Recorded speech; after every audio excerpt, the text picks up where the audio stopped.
Bendiciones, mis hermanos, y que la paz del Señor esté con todos ustedes. Bienvenido a su canal Huella Católica, el canal de la evangelización cristiana católica para todo el mundo. Bueno, tenemos un invitado muy especial, un invitado que ya lo había invitado anteriormente para reaccionar y para hablar sobre lo que es la predestinación. Lamentablemente no nos pudo acompañar con respecto a lo que es la reacción al debate entre Dante Urbina y el señor Jonathan Ramos. Pero nada, si acaso le hago una preguntita así de sorpresa. Pero nada, tenemos a el hermano Michele Marincolo desde España, si no mal me acuerdo. Bendiciones, mi hermanito, ¿cómo estás? ¿Qué tal, hermano? Muchas gracias. Es un honor poder estar otra vez aquí, de verdad. Un gusto también, un placer. Y sí, desde España, correcto. Te acordabas bien. Bien, bienvenido aquí otra vez a tu casa, Huella Católica. Aquí pues estás bienvenido cuando sea.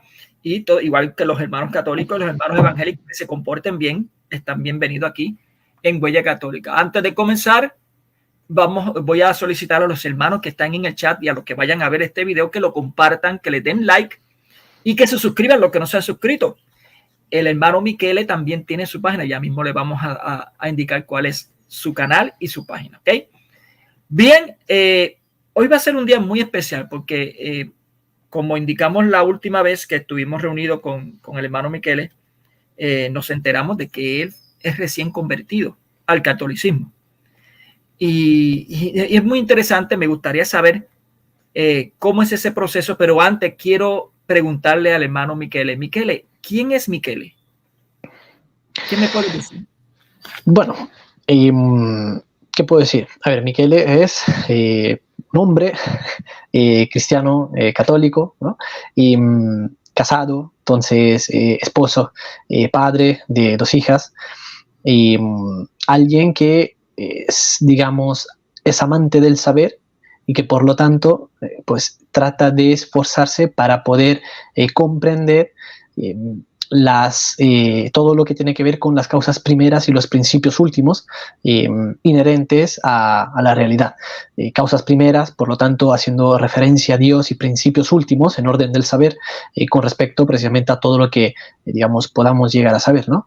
De tal manera que, nada, soy alguien que al final se dedica también a compartir estas cosas, sabiendo que es una responsabilidad que tenemos como cristianos el poner a disposición, al servicio de nuestro prójimo, en particular de nuestros hermanos, aquellos talentos que el Señor nos ha dado. Es una responsabilidad y un deber el tener que invertirlos para que den fruto, porque Dios no nos los ha dado para enterrarlos, ¿no? Tal y como hizo ese siervo malo en la parábola de los talentos. Así que es por eso que tengo también aquí un canal de YouTube y me dedico precisamente pues, a hacer esto. Ay, qué bien, qué bien. Michele, con respecto a la edad, no sé si te lo puedo preguntar, pero ¿en qué edificio, en qué piso del edificio estás? Piso número 28. Ok, piso número Tengo 28 años. 28 sí. años. 28 años, es casado, tiene 2 hijos, pareja o varón o 2 hembras. 2 nenas, 2 niñas. 2 niñas, ok. 2 niñas, wow, tienes que una responsabilidad mucho más seria todavía. Sí. Sí. Hay que protegerlas mucho más, como está la sociedad hoy en día. Michele, me enteré de que tuviste una conversión recientemente, pero me gustaría indagar un poco cómo era tu niñez. O sea, desde niño siempre has sido católico. No, para nada. Yo nací y me crié en una familia de testigos de Jehová. Entonces, digamos, toda mi vida giró precisamente alrededor de este mundo, ¿no? Del mundo de esta secta, porque pues, en realidad es una secta, no es ni siquiera una denominación cristiana, ¿no? Como lo podría ser cualquiera de las denominaciones protestantes. Con el catolicismo no he tenido nunca nada que ver. De hecho, le huía al catolicismo precisamente por algo que es propio de las creencias y de las prácticas de los testigos de Jehová. Ellos entienden que la Iglesia Católica es la famosa gran ramera del libro del Apocalipsis, de tal manera que al ser esa prostituta, esa corrupta, pues es alguien de quien uno precisamente se tiene que mantener lo más alejado posible porque está llena de idolatría y bueno, de muchas otras creencias equivocadas que no le corresponden al cristianismo según ellos. Entonces, precisamente debido a todo esto que se me inculcó desde pequeño, pues en realidad nunca me he interesado por lo que era el catolicismo. Y frente a cualquier cosa, como podía ser simplemente una simple cruz, frente a eso tenía que precisamente, como suelen hacer los testigos de Jehová, rechazarlo, ¿no? Rechazarlo, darme la vuelta. Bueno, por poner un ejemplo, ¿no? Hay testigos de Jehová, lo sé porque hay algunos muy allegados a mí que, por ejemplo, ni siquiera están dispuestos a ver mis videos, y videos que no necesariamente tengan que ver con la teología, ¿no? Porque yo también me dedico a hacer batalla cultural y mística, denunciando pues algunas cuestiones. Entonces, por poner un ejemplo muy concreto, muy particular, hace unos meses, cuando salió la película Sound of Freedom, ¿no? Digamos que compartí un poco mis apreciaciones con respecto a la película, y luego, pero en particular, me dediqué también a compartir, digamos, unas pautas para poder prevenir el abuso infantil y también los secuestros de niños, ¿no? Por haberlo estudiado un poco, digamos, por haberlo aprendido al estudiar criminología, entonces pues me pareció bien poderlo compartir con otras personas. Y entonces, luego, digamos, tomé unos extractos de ese live, ¿no? De ese vivo, y simplemente entonces eso, saqué dos, en los que precisamente consistían: uno en mostrar simplemente cuál suele ser el perfil del abusador y del secuestrador de niños, y otro extracto que consistía en compartir estas pautas de prevención y nada más. O sea que nada que ver, digamos, con cosas de teología ni nada por el estilo. Pero mis videos todos suelen empezar, ¿no? Hay una intro más corta, ¿no? Comparada con la tuya, más corta, y simplemente sale una cruz, ¿no? Y nada más.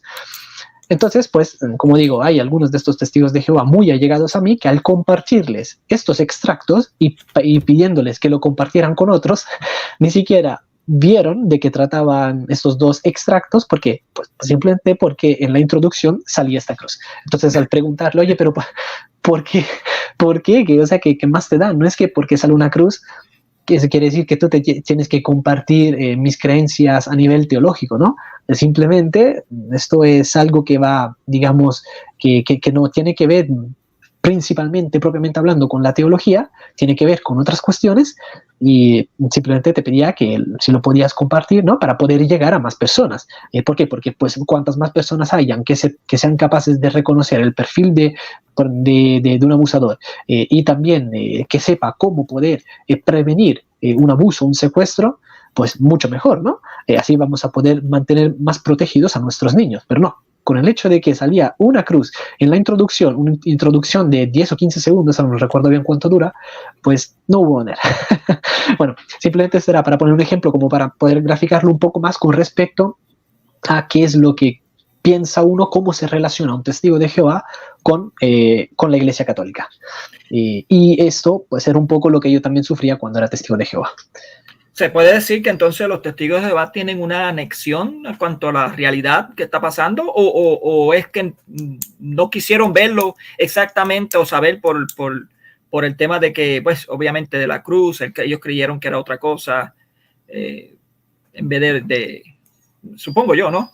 Sí, no, es que tienen una aversión a estas cosas. Y entonces es debido a esta aversión, les impide, ¿no? El poder ver lo que hay después. Porque yo precisamente se lo dije, ¿no? Mira, entiendo que tú, por ejemplo, estás convencido de que Jesús no murió en una cruz, sino que murió solo en un palo, en un madero, y que a lo mejor tú veas la cruz como, no sé, un símbolo idólatra o cualquier cosa por el estilo. Y yo eso lo puedo entender porque yo también creí esas cosas en su momento. Pero nada, absolutamente nada del contenido de este video, de este fragmento, tiene que ver con algo teológico. Sí. Tiene que ver con la realidad que estamos lamentablemente experimentando y padeciendo, sobre todo estos pobres niños que tienen que sufrir todas estas atrocidades.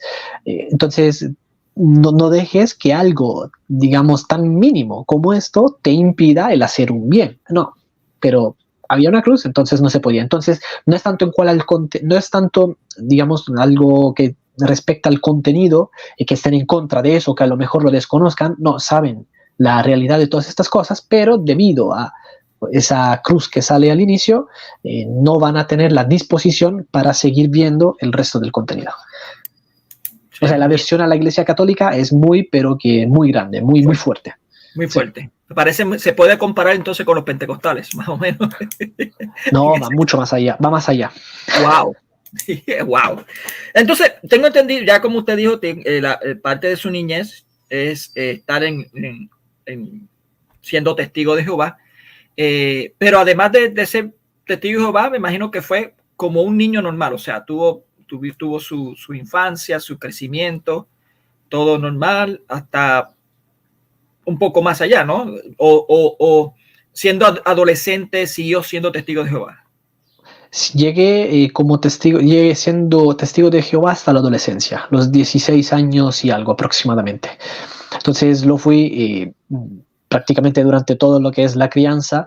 Y, por cierto, la crianza de un testigo de Jehová no es tan normal como parece, ¿no? Y al menos con respecto a lo que suelen ser cosas que típicamente hacen los niños, como, no sé, por ejemplo, ir a fiestas de cumpleaños, festejar el propio cumpleaños, no sé, los amigos que debería tener un testigo de Jehová, que debería tener, deberían ser también testigos de Jehová, entonces no cualquier persona. Entonces, no sé, yo por ejemplo, no solía salir con mis compañeros de clase, por poner un ejemplo, ¿no? Porque pues ellos a lo mejor hacían cosas que para un testigo de Jehová no estarían bien vistas, y entonces pues uno no debería salir. ¿Por qué? Porque siguen el principio, ¿no? Que es un principio bíblico evidentemente, pero ellos lo radicalizan, o sea, lo llevan a un extremo que no debería ser llevado, el principio bíblico del cuidado con las compañías que tienes, con la gente que frecuentas, porque las malas compañías pueden corromper las buenas costumbres, ¿no? Las virtudes. Entonces, pues siguiendo este versículo, este principio bíblico, pues uno no suele relacionarse o tener amistades con otras personas que no sean testigos de Jehová. Y entonces, digamos, estas cosas que son cosas mínimas, ¿no? Para la vida de una persona, que no debería influir demasiado, porque uno, digamos, ¿no? Si estuviéramos hablando de que alguien quiere tener amigos que, no sé, quieren hacer uso de sustancias no muy legales, que digamos, de dudosa legalidad, o que, no sé, quieren practicar costumbres que no son moralmente buenas o aceptables, y si es que alguien quisiera llegar a tener, no sé, amistades una amistad con este tipo de personas, entonces se podría entender, ¿no? Pero cuando hablamos de gente que, digamos, cristiana o no cristiana, intenta, digamos, tratar de vivir lo más virtuosamente posible, ¿no? Entonces, al menos que no llegan a estos extremos, pues uno como cristiano no tendría problemas, ¿no? Con el frecuentar a estas personas. Pero un testigo de Jehová, en cambio, sí. ¿Por qué? Porque el ser testigo de Jehová implica el formar parte de una secta. Y una secta necesariamente debe tener un círculo cerrado que cierra sobre sí misma, y por lo tanto todo el mundo de la persona, toda la vida de la persona tiene que estar en el interior de este círculo, porque en el momento en el que alguien se sale del círculo, entonces ya poco a poco se comienza a perder el efecto, digamos, ese tipo de efecto manipulador que se tiene en una secta, ¿no? Sobre esa persona. Por lo tanto, ya no se tiene tanto control. De tal manera que, para evitar perder el control que se tiene, que se ejerce sobre esta persona, pues precisamente se inventan cualquier cosa precisamente para que se pueda quedar dentro en lugar de salir para ir a ver qué más hay afuera, ¿no? Eso es, digamos, para alguien que quiere controlar la vida de alguien, para alguien que quiere manipular las costumbres de una persona, pues eso es lo primero que se tiene que hacer, ¿no? Precisamente tratar de mantenerla lo más cerca posible de sí mismo, porque si es que se aleja, pues puede empezar a razonar por sí mismo, y si empieza a razonar por sí mismo, entonces se va a terminar yendo de ese lugar. Sí. Y aquel que ejerce el control, pues va a perder el control que tenía sobre esta persona. Sí, es un tipo de dominación para evitar que se salgan de la secta misma donde está. Incluso en Estados Unidos hay varias sectas de esa forma, así. Incluso hubo una muy lamentable que pues causó la muerte de muchos, incluso hasta niños. Pero nada, eso no es el tema de ahora. Entonces, ocurre que a los 16 años se sigue siendo testigo de Jehová. ¿Qué sucedió a los 16 años en los padres o usted? No sé si los padres siguieron siendo testigos de Jehová o fueron los padres con ustedes también, con toda la familia, o sea, toda la familia completa, la que lograron salir de esa secta, o fue usted nada más el que se quedó ahí, logró salir. No, solo yo. A ver, mis padres siguen siendo testigos de Jehová. Tengo dos hermanos, uno mayor y uno menor.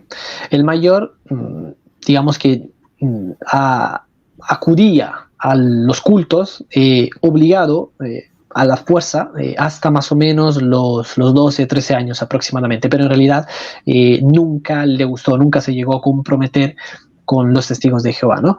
Nunca dio pasos, digamos, no sé, como el querer estudiar, querer profundizar más en las creencias, en las doctrinas, o el bautizarse, cosas por el estilo. Entonces, y él, como decía, más o menos cuando llegó a los 12, 13 años, empezó a tener un poco más de autonomía. Claro, uno diría, igual eres un crío, ¿no? O sea, ¿qué quieres hacer? Pero bueno, la cuestión es que logró tener más autonomía, ¿no? Al rebelarse, pues mis padres al final, por no tener que escucharle, no tener que discutir con él todas las veces que había que ir al culto, entonces terminaron dándole más libertad, y eso hizo que pues él entonces dejara de acudir al culto, ¿no? Pero en cambio, mi hermano menor, en cambio, igual que yo, trataba de comprometerse con la fe de los testigos de Jehová, con las creencias, con el modo de vivir. Entonces, cuando yo finalmente abandoné la secta, mis padres y mi hermano menor, en cambio, ellos permanecieron en la secta y al día de hoy siguen siendo testigos de Jehová. Entonces, de momento, soy en realidad el único cristiano de mi familia, porque mis padres y mi hermano menor siguen siendo testigos de Jehová, por lo tanto, no se puede decir que sean cristianos. Mi hermano menor, en cambio, se considera ateo, así que, pues esta es la situación al momento. O sea que tú fuiste el primero de la oveja negra. Sí. Venga acá, ¿y tienes comunicación con los padres? ¿Con tus padres? La tengo ahora un poco más aumentado desde que han sido abuelos. Las pequeñas pues hacen que en cierto modo estén casi obligados, ¿no? Entre comillas, okay, a tener que comunicarse también conmigo, porque ellos viven en Italia, ¿no? Yo soy italiano, no soy español, y ellos entonces siguen viviendo en Italia, yo estoy viviendo aquí en España con mi familia, entonces pues tenemos que comunicarnos por videollamadas, ¿no? Entonces, claro, si hago la videollamada, ¿cómo van a poder hablar con mis hijas, ¿no? Con sus nietas, sin también, en cierto modo, tener que hablar conmigo? Entonces, esto, como digo, desde que son abuelos. Poco a poco se fueron ablandando, pero antes de ser abuelos, en cambio, casi no mantenía una relación con ellos, porque cuando alguien que es testigo de Jehová bautizado, ¿ok? Por lo tanto, es testigo de Jehová formalmente, oficialmente. Cuando alguien se bautiza, si es que después es o bien excomulgado o bien decide irse por su cuenta, que ese fue mi caso, pues entonces todos los otros testigos de Jehová, sean familiares, amigos o ninguna de las dos cosas, la cuestión es que tienen que dejar de relacionarse contigo, ¿no? En mayor o menor medida. Así que esto fue lo que precisamente pasó al inicio. Casi no me relacionaba con ellos, y ahora, por esta razón que digo, sí, gracias a Dios me puedo relacionar otra vez con ellos. Sin embargo, con mi hermano menor, en cambio, no. Él sigue, digamos, muy comprometido en sus creencias, ¿no? En su práctica de no mantener una comunicación, una relación con un ex testigo de Jehová, de tal manera que con él, en cambio, prácticamente no tengo comunicación. ¿Qué ocurrió en Michele a los 16 años que le hizo cambiar su perspectiva con los testigos de Jehová? Pues ocurrió que empecé a tener ganas de más libertad, de vivir, digamos, la adolescencia como típicamente la vive un adolescente, ¿no? El salir con otros amigos que no sean solo testigos de Jehová, ¿no? En particular había llegado a tener a generar una buena amistad con un par de compañeros de clase en el instituto, así que pues tenía ganas de también salir con ellos. Además, pero ellos no eran testigos de Jehová, entonces claro, había cierto freno, ¿no? Además también quería, digamos, llegó un momento en el que empecé a querer vivir la vida loca, por así decirlo, ¿no? Entonces, no sé, ir a discotecas y, no sé, bueno, hacer otras cosas. Todo eso lo pasamos, yo creo que en algún momento. Probablemente. ¿Y cuándo empezó a trabajar con lo del cristianismo en sí per se? Eso fue más adelante, fue con 18 años y algo. Después de, a ver, yo cuando dejo la secta de los testigos de Jehová, al inicio yo seguía creyendo en Dios.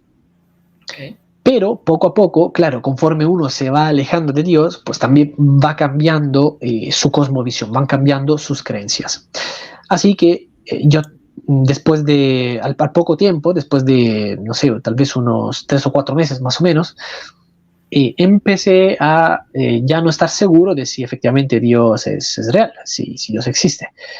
Así que bueno, con el tiempo la cuestión, para, digamos, ser más breve, me llegué a considerar como, en términos teóricos, agnóstico, pero en términos prácticos, ateo. O sea, si es que alguien me preguntaba si es que podía argumentar en contra o a favor de la realidad de Dios, iba a decir, no, bueno, no sé, no tengo ni idea, o sea, no tengo cómo poder argumentar ni de un modo ni del otro, ¿no? Entonces, no sé si será real o no.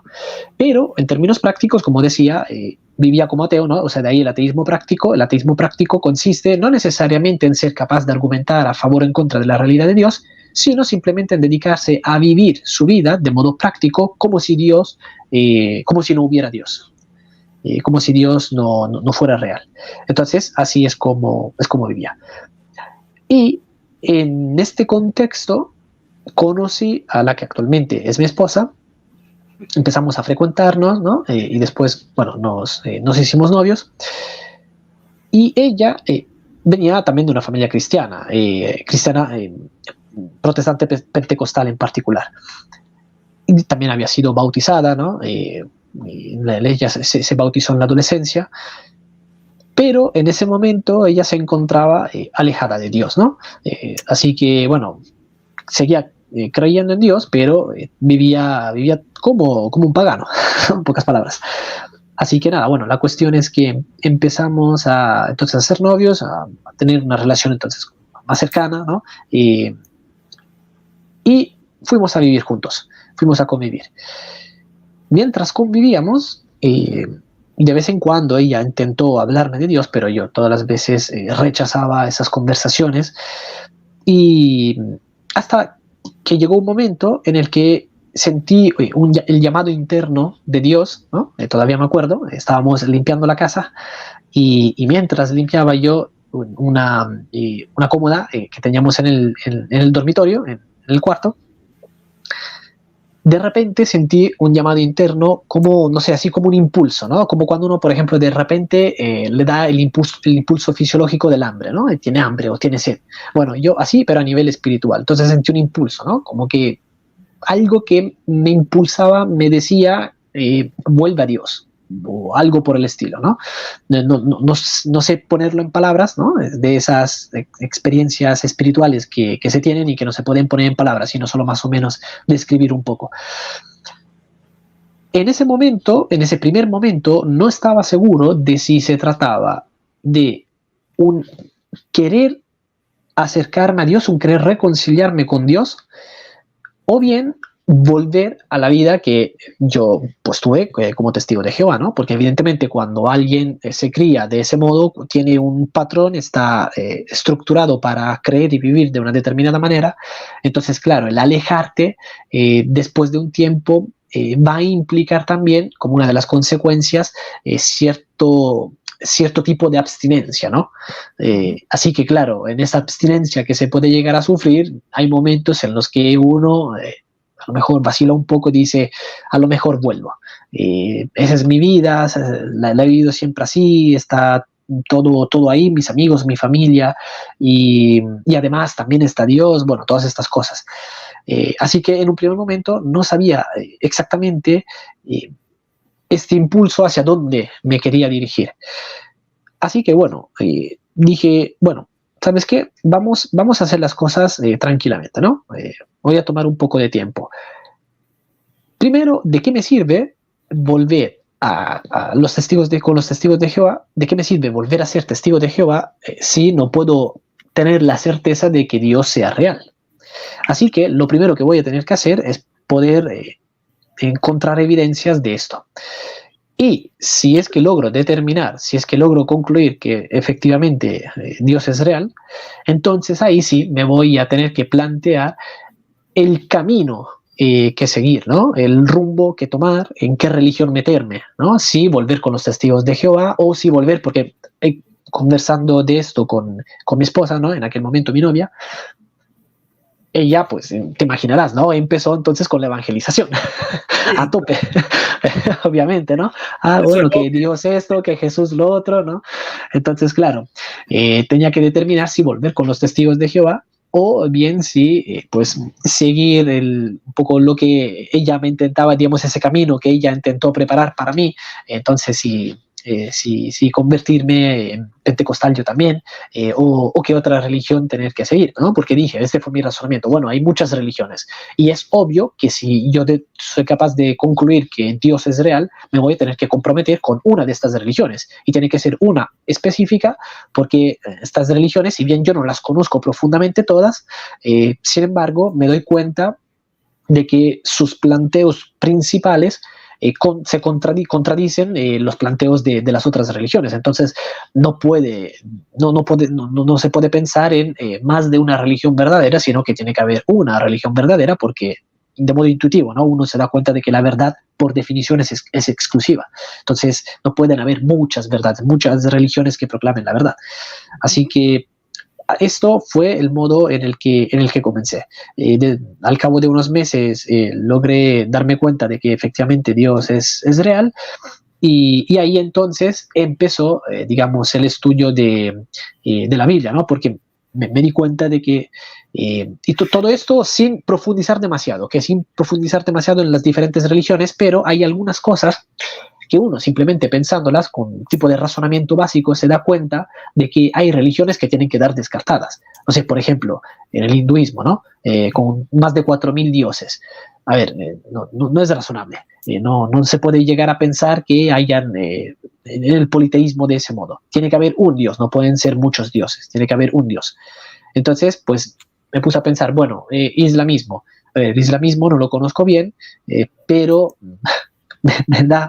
me parece ser que cosas como la encarnación de Jesús precisamente atentan en contra del islamismo. Entonces, si Jesús se encarnó, si Jesús existió de verdad, pues entonces el islamismo también queda descartado. O sea que la única religión que puede ser factible, ser seguida, ¿no? Suscribir a una religión es el cristianismo.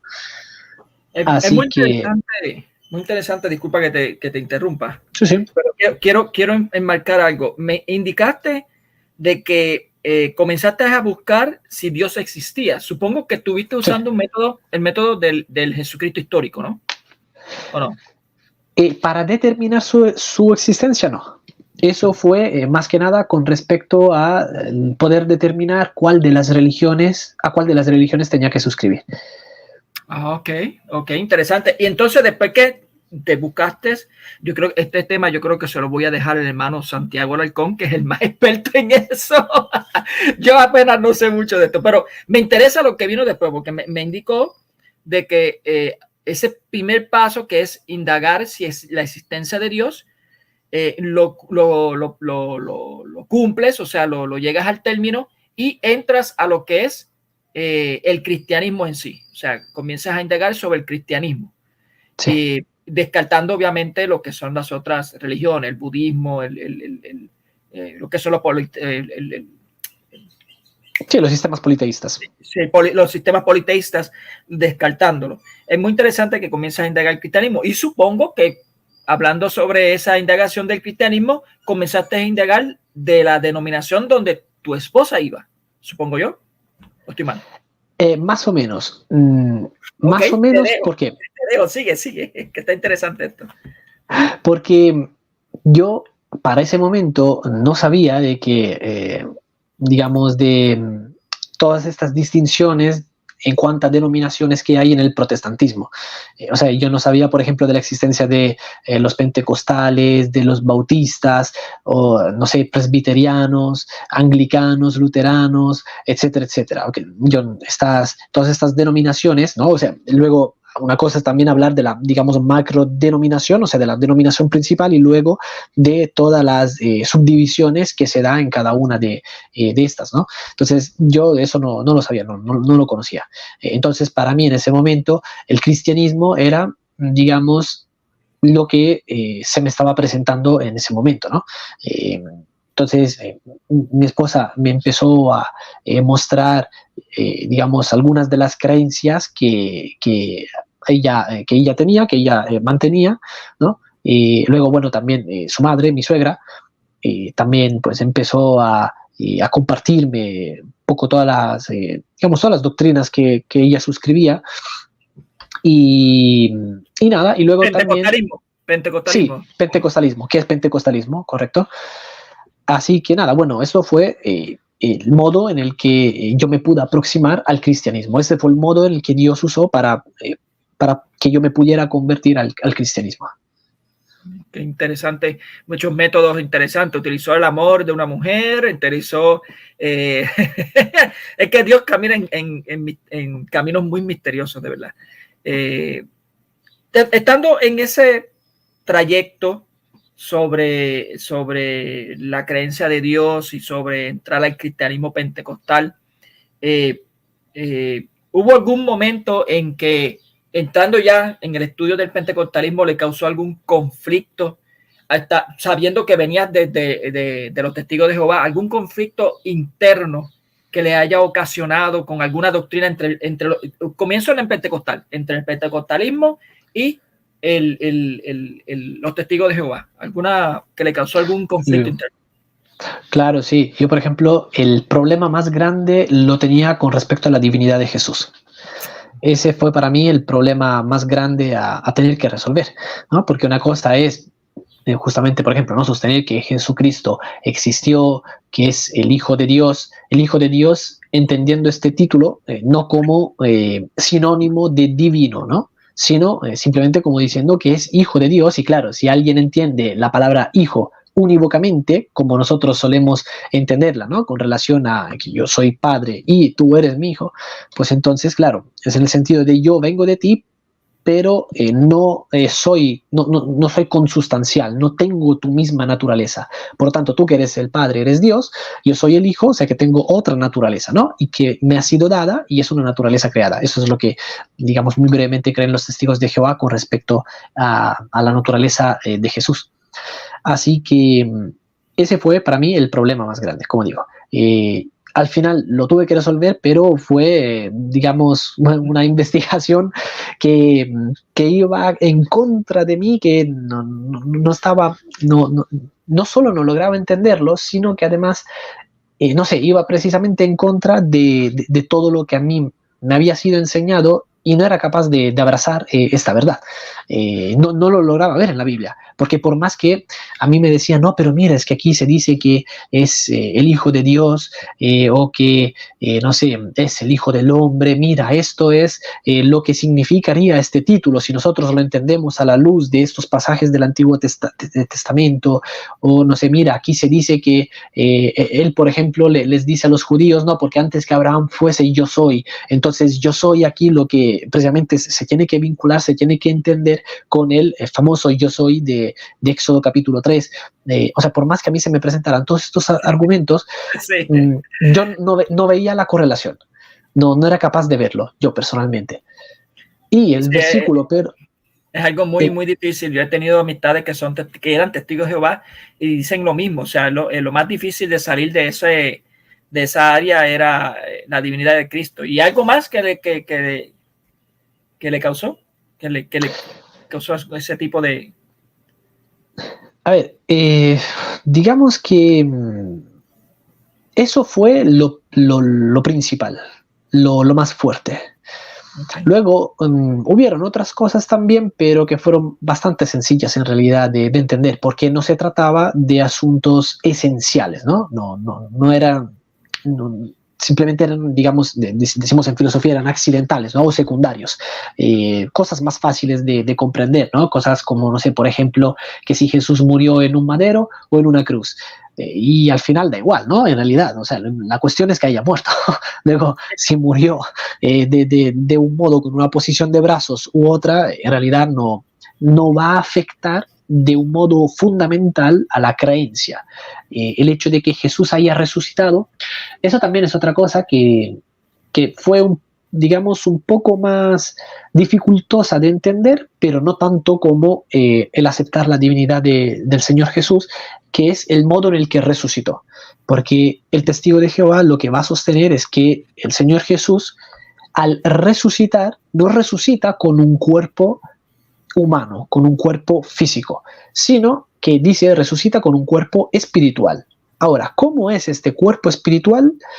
No lo van a saber definir muy bien. Lo que más o menos van a decir es que se trata de algo muy parecido a lo que sería el cuerpo, entre comillas, de un fantasma, de un espectro, okay. Pero no es exactamente tampoco como lo que sería el cuerpo, de nuevo, entre comillas, porque no podríamos hablar de cuerpo en ese sentido, pero bueno, como tampoco es exactamente lo mismo que el cuerpo de un fantasma, ¿no? Pero es un cuerpo espiritual y claro, dado que el espíritu se contrapone a la materia, por definición, entonces el cuerpo, la cuestión no podía ser material. Esa es la cuestión. Entonces, todo lo que... Es algo parecido a lo que eran los docetas, fíjate. Algo parecido. Sí. Es que los testigos de Jehová tienen muchísimas raíces que las derivan precisamente del gnosticismo, por ejemplo, como en este caso de modo específico el docetismo, y de otras herejías, como por ejemplo el arrianismo. Todo este sistema monárquico, ¿no? de monarquismo, con respecto a que, bueno, Dios es uno, y ese uno, pues no pueden ser el padre y el hijo, sino que solamente uno es el padre y por lo tanto el hijo es otro que se distingue y que no comparte la misma naturaleza, y bueno, y ahí luego tratan de mostrar su doctrina, ¿no? Pero sí, ellos, digamos que todo su fundamento en realidad lo derivan de estas doctrinas, de estas herejías de los siglos 2, 3 y 4 más o menos. Interesante. Entonces, volviendo otra vez a su conversión a los 18 años, eso fue hace 10 años, porque usted tiene 28 ahora. Sí, muy interesante. Más o menos. ¿Cuánto tiempo usted continuó siendo pentecostal? Lo fui por más o menos 8 años aproximadamente. 8 años. Porque a ver, yo me convertí el día en el que, todavía me acuerdo, estaba en un autobús regresando a mi casa. Entonces dije, bueno, está bien, hasta aquí llegue Dios. Voy a reconocer no solo que eres real, sino que además el modo correcto de seguirte, la religión que tengo que suscribir es el cristianismo. Y eso lo hice en el mes de febrero de 2015. Wow. ¿Ok? Mes de febrero de 2015. Yo empecé toda esta investigación más o menos por septiembre aproximadamente de 2014. Entonces estuve alrededor de unos 6 meses más o menos tratando de poder dilucidar si Dios era real y pues cuál era la religión que tenía que suscribir.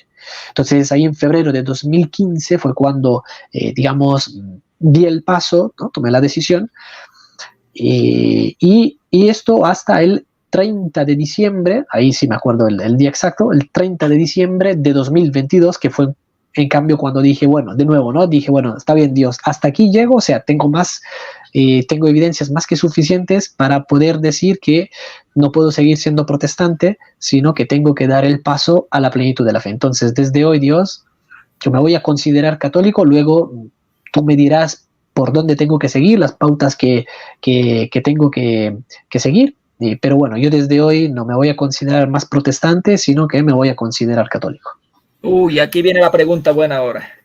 ¿Qué causó en esos 8 años aproximadamente, entre el 2015 y 2022, que decidió hacer el paso y entrar a la plenitud de la fe, a la Iglesia Católica? O sea, ¿qué fue lo que causó? ¿Usted siguió indagando, siguió investigando, siguió estudiando, o pasó algo en su vida que causó ese cambio brusco? Porque es bastante brusco. O sea, he visto hermanos que han comenzado siendo pentecostales y después llegan a ser reformados, y de reformados van a luteranos, y luteranos pues se hacen católicos. Pero del pentecostalismo a siendo católico es un salto demasiado de grande, ¿no? O sea, a mi perspectiva lo veo así. ¿Qué causó eso? ¿Qué fue lo que lo llevó a llegar a la plenitud de la fe? Claro. Bueno, quiero empezar haciendo una aclaración con respecto al término reformado, porque, bueno, hay, digamos, bastante confusión que muchos protestantes ni siquiera, de hecho, creo que la mayoría de los protestantes lo usan mal el término. O sea, reformado simplemente hace referencia a aquella persona que suscribe a las 5 solas. ¿Okay? Entonces, las famosas 5 solas: sola escritura, sola gracia, sola fe, solo Cristo y solo a Dios la gloria.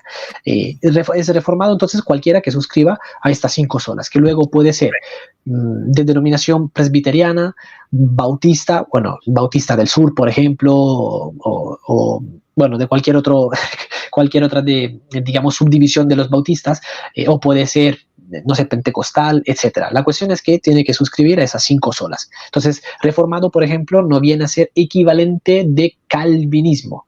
Okay. Sí. Son otras cosas. Yo lo digo para los hermanos que están viendo que son calvinistas, pues no se sientan tan mal, ¿eh? Pero obviamente sabemos que hay una diferencia, claro.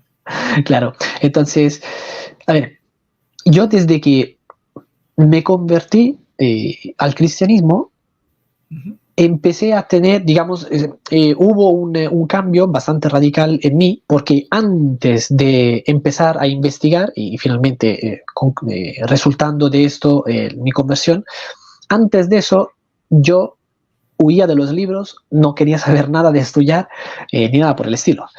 Mientras que a partir de esta investigación es como si se despertara en mí el hambre de conocimiento, ¿no? El amor por el saber. Entonces, a partir de ese momento, traté de profundizar siempre más, de investigar siempre más, como decía al inicio, ¿no? Todas aquellas cosas que son, digamos, de orden trascendente. O sea, no causa, por ejemplo, no sé, ¿quién causa que este sea el sándwich más bueno del mundo? No, cosas importantes, ¿no? De tipo trascendente. Y poco a poco fui profundizando siempre más. Entonces, una vez convertido al cristianismo, traté de conocer siempre mejor la fe cristiana. Entonces, bueno, primero empecé a investigar más la parte, digamos, de teología bíblica, luego me pasé a lo que es teología sistemática, ¿no? Entonces, toda la sistematización de las diferentes doctrinas propias del cristianismo. Y luego, poco a poco, me empecé a dar cuenta de que me faltaba algo a la hora de compartir mi fe con otras personas, ¿no? O sea, al momento de evangelizar, yo solía usar, digamos, este método muy muy simple, ¿no? Que uno usa a veces como cristiano cuando recién está convertido, que es acercarse a una persona y decirle, oye, Dios te ama y Dios quiere salvarte, tiene un plan maravilloso para tu vida, cosas por el estilo, ¿no? Que además son modos que típicamente se usan entre los protestantes, ¿no? No que sean el único modo, sino uno de los típicos. Pero la gente contestaba rechazando, no le interesaba, ¿no? El saber que Dios le amaba y que quería salvarle. La gente, de hecho, ni siquiera se suele sentir, digamos, en la necesidad de ser salvado, ¿no? Así que me di cuenta de que de este modo no iba a poder ser eficaz a la hora de compartir mi fe con otras personas. Así que me enteré de que había algo que se llamaba apologética. Existe algo llamado apologética. Así que poco a poco empecé a tratar de entender en qué consistía. Y me di cuenta, bueno, de todo el abanico que cubre la apologética. Así que, bueno, empecé a ver un poco de apologética histórica, también apologética de tipo, bueno, al final de tipo integral, ¿no? O sea, que trata de abarcar un poco todos los diferentes ámbitos más importantes. Entonces, no solo la parte histórica, sino también la parte filosófica, cómo defender, digamos, muchas de las cosas que son fundamentales para poder compartir eficazmente la fe, el evangelio, a las personas. Así que empecé a profundizar siempre más en esto y ahí sí fue cuando poco a poco digamos, empecé a ver todos los diferentes escenarios que hay en el cristianismo. Primero, bueno, los diferentes escenarios que hay en el protestantismo y después, y por todo este tiempo, digamos, durante todo este tiempo, tenía todavía un sesgo anticatólico. ¿Okay? Entonces, el catolicismo todavía seguía siendo para mí la famosa gran ramera del libro del Apocalipsis. Sí. Pero en la medida en la que profundizaba siempre más en la apologética, pues me di cuenta de que esto no lo podía seguir sosteniendo. Así que se me despejaron, digamos, se me despejó la vista y pude ver los otros escenarios más amplios del catolicismo, del cristianismo. Entonces vi que, bueno, las tradiciones principales del cristianismo son la tradición católica, la tradición ortodoxa y la tradición protestante, ¿no? Que bueno, luego de ahí se van desglosando también cada una de estas, pero bueno, la cuestión es que al menos abandoné el sesgo anticatólico. Por lo tanto, consideraba que los católicos también son cristianos. Habían doctrinas que, desde mi perspectiva, según el conocimiento que yo tenía en ese momento, habían doctrinas y prácticas, digamos, erróneas. Sin embargo, no pertenecían al nivel de, digamos, que me iba a permitir a mí ver el catolicismo como algo no cristiano, como una fe no cristiana, no, sino que, bueno, decía, por ejemplo, ¿no? A ver, ¿son cristianos por qué? Son cristianos porque creen en un solo Dios, que Jesucristo es Dios, que la fe se recibe, que la salvación se recibe precisamente al creer en Jesús, que es por la gracia, bueno, todas estas cosas que son las más fundamentales del cristianismo, ¿no? El bautismo en el nombre del Padre, del Hijo, del Espíritu Santo, un poco todas estas cosas. Pero luego decía, hay otras que son de orden secundario, como, no sé, por ejemplo, la intercesión de los santos y prácticas parecidas, ¿no? Y bueno, me parece a mí que son erróneas, pensaba en ese momento, y sin embargo, no tanto como para poder considerarlos como no cristianos, sino que son cristianos, pues con algunas doctrinas de segundo orden que están equivocadas, pero así como también lo hay entre los protestantes y etcétera, ¿no? Bueno, eso es muy lejos, eso es muy lejos a la postura pentecostal, porque el pentecostal, aunque sea postura secundaria, como quieran, muchos de ellos no nos llaman cristianos, pero bueno. Sí. De hecho, yo en la última comunidad en la que congregaba, pues llegué a dar algunos cursos de apologética, ¿no? Donde también tocábamos, por lo tanto, temas de teología, ¿no? Porque la apologética puede ser externa, o sea, hacia los paganos, para defender la fe ante los paganos, pero también puede ser interna, y por lo tanto, pues, defender la fe ante otras personas que también se consideran cristianas. Así que, pues, al decirme, al poder tener el honor, ¿no? de dictar algunos cursos de apologética, pues llegaba precisamente al tener que enseñar también, al tener que impartir la clase que tenía que ver con precisamente las tradiciones, perdón, me salió la palabra, las tradiciones teológicas principales del cristianismo. Y entonces cuando justamente tenía que enseñar que los católicos también son cristianos y que no se puede decir que no sean cristianos porque estas son para poder ser cristiano se tienen que sostener, creer todas estas doctrinas, decía, ¿no? Y bueno, los católicos las creen, las sostienen, las practican, entonces, pues ellos también son cristianos. Y claro, la gente casi se me venía encima porque precisamente era como, ¿qué herejías estás diciendo, no? O sea, cállate la boca porque estás diciendo estupideces y nada más. Pero bueno, yo tenía que decirlo. Todavía me acuerdo una vez sí que casi me quisieron, entre comillas, ¿no? Bueno, lo estoy exagerando, casi, pero me quisieron crucificar porque se quedaron todos callados y fue así como muy escandaloso lo que dije, ¿no? Que además era una enseñanza que yo había aprendido por medio de una teología sistemática protestante, ¿ok? Protestante, que consistía en esto, es decir, bueno, supongamos que nunca Dios hubiera hecho escribir la Biblia, ¿no? Supongamos que nunca hubiera querido que la revelación se pusiera por escrito también. ¿Podríamos ser cristianos? ¿Podrían haber cristianos en la actualidad? Y pues la respuesta, digamos, tajante e inmediata de las personas que estaban en ese curso en ese momento fue no. Y mi contrarrespuesta fue, están equivocados. Sí se podría. ¿Por qué? Porque si se comparte el mensaje del Evangelio, si se comparten las doctrinas oralmente, pues ¿qué impide que a lo largo de 2000 años no se desvirtúe la tradición oral y que por lo tanto a nosotros nos lleguen las doctrinas principales, las fundamentales para poder ser cristianos? Nada impide esto. Y como digo, yo esto lo había aprendido estudiando una teología sistemática protestante. Pero para la gente fue, ¿qué herejía estás diciendo? O sea, me estás diciendo que la Biblia no es necesaria para poder ser cristiano. Y sí, la Biblia no es necesaria para poder ser cristiano. Es importantísimo, es fundamental leerla, estudiarla todo, gracias a Dios que la tenemos, pero así es como son las cosas. No, yo me río porque el hermano Santiago Alarcón dijo algo muy parecido a lo que usted está diciendo. Y ¿ah, sí? le han caído, obviamente siendo católico lo dijo, pero usted lo dijo siendo protestante, o sea, está fuerte eso.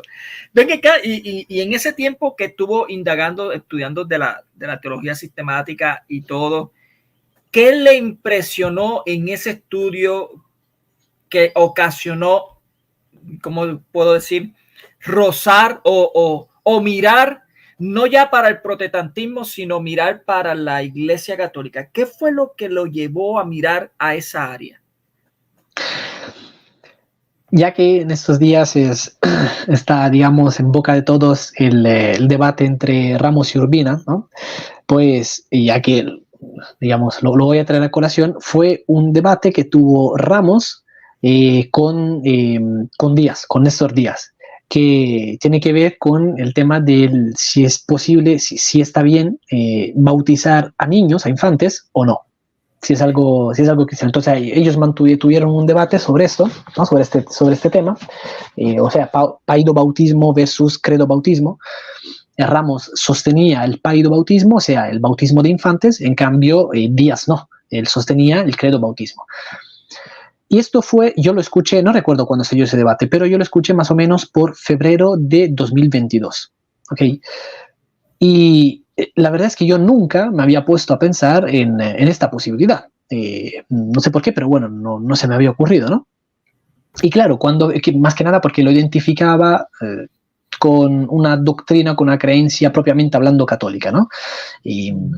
Así que bueno, o sea, ya no tenía mi sesgo anticatólico, pero habían ciertas doctrinas a las que ni siquiera, digamos, le prestaba atención. Pero claro, al ver que dos protestantes debatían sobre un tema como este, pues precisamente me abrió la puerta a un camino de investigación que duró más o menos un año, o sea, hasta que finalmente, como decía antes, me convertí el 30 de diciembre de ese año, de 2022. Entonces estuve casi todo un año completo investigando, porque eso me abrió la puerta, eso y luego también el tema de la Eucaristía, porque no recuerdo qué también debate escuché, si mal no recuerdo, fue un debate que entre Díaz y Plasencia, José Plasencia, sobre el tema de la Eucaristía. Podría estar equivocado, pero me parece que fue entre ellos. Y entonces estos dos temas me abrieron la puerta a precisamente el tener que reconsiderar aquello que yo había creído hasta ese momento. Entonces, así se me abrió la puerta y poco a poco fui tirando siempre más del hilo y me di cuenta pues de que había toda una bola de hilo muy enmarañada que la tenía que deshacer, que la tenía que deshilar y claro, y tirando siempre más y tirando siempre más, pues fueron saliendo a la luz siempre más cosas que considerar y esto fue lo que, como digo, después de investigarlo por casi un año completo, al final me llevó a concluir que el catolicismo es la iglesia que Cristo fundó y es la iglesia a la que yo tenía que acudir, dejar de acudir a esa comunidad protestante en la que estaba, porque esa no era la iglesia que había fundado Cristo. Qué interesante, o sea, fue un debate entre protestantes mismos que lo hizo llevar a la Iglesia Católica y fue sobre el bautismo de infantes. Bueno, es que nunca he entendido por qué existe esa dicotomía en el protestantismo, pero bueno, el bautismo de infantes y la Eucaristía. Sí. Por cierto, dos temas que son unánimes en los padres de la Iglesia, o sea, en la historia de la Iglesia es unánime la posición de ambos, o sea, tengo entendido, si no mal me acuerdo, que incluso eruditos como si es Lewis y otros más indicaban que son unánimes esa posición sobre el bautismo de infantes. O sea, no hay postura. Creo que también Justo L. González lo indica también sobre eso. Pero voy a hacer una pregunta, no sé si voy a entrar un poquito más, no a nivel personal, pero sí me interesa. Su esposa, ¿qué decía sobre eso? Bueno, fue bastante difícil. Ahora, poco a poco, digamos, esa dificultad se está disipando un poco, si bien sigue habiendo dificultad porque ella sigue siendo protestante, okay. Me he convertido solo yo.